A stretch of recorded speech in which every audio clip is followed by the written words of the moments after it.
ఈరోజు ఈ press meet ద్వారా రాష్ట్రంలో జరుగుతూ ఉన్న కరెంట్ అఫైర్స్ మీద, రాష్ట్రంలో జరుగుతూ ఉన్న ఇప్పటి పరిస్థితుల మధ్య జరుగుతూ ఉన్న వివిధ అంశాల మీద నాణ్యానికి రెండో వైపున, the other side of the coin, రెండో వైపున చూపించే ప్రయత్నం ఈ ప్రెస్ మీట్ ద్వారా రాష్ట్ర ప్రజలందరి దృష్టికి తీసుకొని పోయే ప్రయత్నం చేస్తూ ఉన్నాం. ఎందుకంటే మనం యుద్ధం చేస్తూ ఉండేది ఒక చంద్రబాబుతోనే కాదు, ఒక ఈనాడు, ఒక ఆంధ్రజ్యోతి, ఒక TV5, ఓ చెడిపోయి ఉన్న ఓ ఎల్లో మీడియా వ్యవస్థతో కూడా యుద్ధం చేస్తూ ఉన్నాం. కాబట్టి అటువైపు నుంచి అబద్ధాల మీద అబద్ధాలు చెప్పుకుంటూ వచ్చే ప్రయత్నాలు జరుగుతూనే ఉంటాయి. కాబట్టి నాణ్యానికి రెండో వైపును కూడా అప్పుడప్పుడు తెలియజెప్పే కార్యక్రమాలు కూడా జరుగుతూ ఉండాలి. ఎన్నికలకు ముందు చంద్రబాబు గారి డైలాగులు మనం విన్నప్పుడు, చూసినప్పుడు మనందరికీ కూడా అప్పట్లో వినిపించింది చంద్రబాబు నాయుడు గారి నోట, నా చేతిలో అభివృద్ధి మంత్రం ఉంది,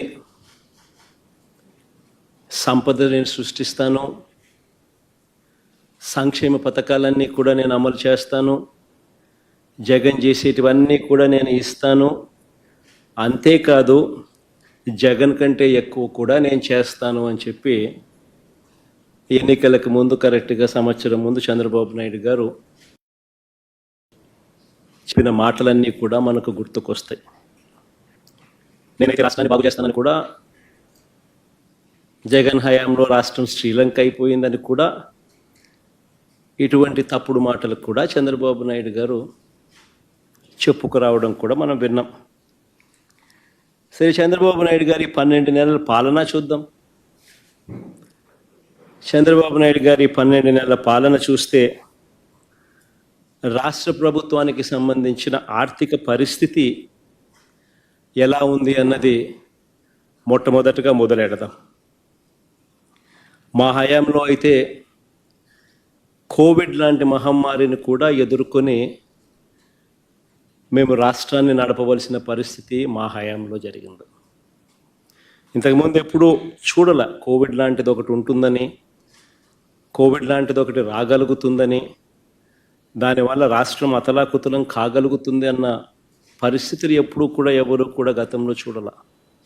కానీ అలాంటి పరిస్థితుల్లో కూడా రాష్ట్రాన్ని మేము గొప్పగా నడిపామని కూడా చెప్పవచ్చు.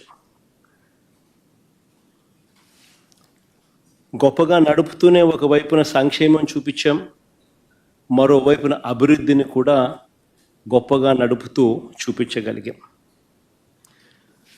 మా ప్రభుత్వంలో దేవుడి దయతో, ప్రజలందరి చల్లని దీవెనలతో మేము చేయగలిగిన మంచి వల్ల ప్రజల కొనుగోలు శక్తి పెరిగింది, పెట్టుబడులు కూడా దానివల్ల పెరిగాయి. ఈ రెండింటినీ ప్రామాణికంగా తీసుకుని ప్రతి అడుగు కూడా మేము అప్పట్లో వేయడం జరిగింది. కానీ చంద్రబాబు గారి పాలన చూస్తే, ఈ సంవత్సర కాలం పాలన, తన పాలన చూస్తే, కాగ్ విడుదల చేసిన నివేదికను గమనించినట్లయితే ఎక్కడా కూడా అభివృద్ధి కనిపించదు, ఎక్కడా కూడా సంక్షేమం ఊసే అంతకన్నా ఎక్కువ కూడా కనిపించదు.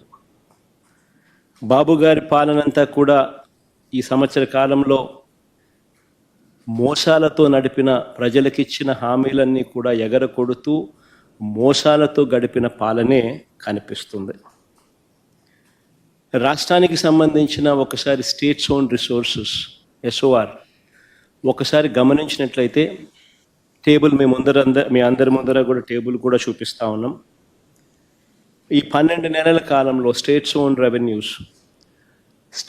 రెవెన్యూస్ కనుక గమనించినట్టయితే, అంటే tax revenues, non tax revenues, ఈ రెండింటినీ కలిపితే స్టేట్స్ ఓన్ రెవెన్యూస్ అంటారు. ఈ రెండింటినీ కూడా ఈ స్టేట్స్ ఓన్ రెవెన్యూస్ని ఒకసారి గమనించినట్టయితే రాష్ట్ర ప్రభుత్వానికి సంబంధించి పనితీరు ఎలా ఉంది అని అంటే కేవలం 3% 3.0